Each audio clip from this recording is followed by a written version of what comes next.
we sort of beat Texas A&M to death on Monday, and I don't want to go back down that road, but there has been some news and potentially other news from their highly touted recruiting class.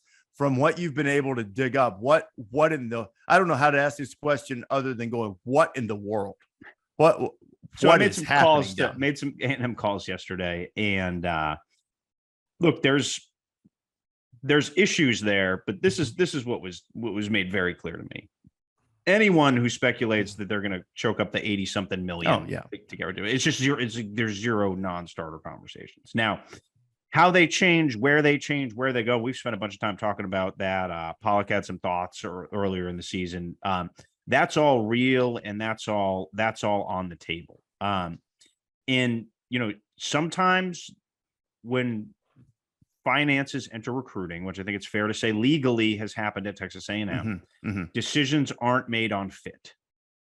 Yeah, and there have been some interesting fits there at Texas A&M, which has resulted in now the second wave of young players being suspended. And look, that's all part of it, right? Like that is what college athletics are. You get to college, you're probably not ready. You show up. I wasn't ready when I got to college. There was a big learning curve, educationally, socially, etc.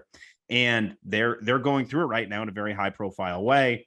In the social media age, they're certainly all getting pounded for losing.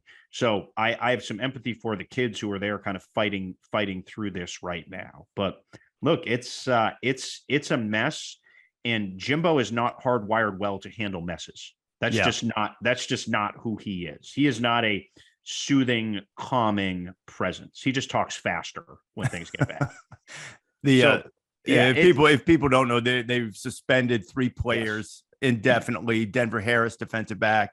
Chris Marshall, I don't think, I could be wrong, but I don't think Marshall's played a lot. But and then offensive lineman PJ Williams, a couple of those guys are on their second suspension this year. So they were in the group that got suspended for the Miami game. So it's messy there. Is it as messy at Miami as Virginia this weekend, coming off an almost unbelievable 8 turnover game and a loss to Duke? And one thing that I didn't really care for that Cristobal said this week was acknowledging, whether directly or indirectly, this idea that the roster was inadequate. And all coaches are going to say that they want to get their guys in, and I'm sure there's some truth to it, but they've got good players. But my first question would have been, so Duke's roster was adequate? So Mike Elko walked in there and his roster is adequate enough to blow you out of your own building? Yours. Yeah. I mean, come on. I mean, I think the thing is, what coaches might say behind closed doors is fair game, because we all do it in all walks of life. We complain about this, that, or the other things we want to change, whatever it might be. But publicly, man, just wear that. If somebody asks you that question, say, look, we're going to try to get the best players that we can possibly get in here, but we believe in the players we've got now. We're going to try to make them their best. We weren't at our best. We were terrible today. Can't turn the ball over 8 times. Not going to win that way, whatever. We're going to play better.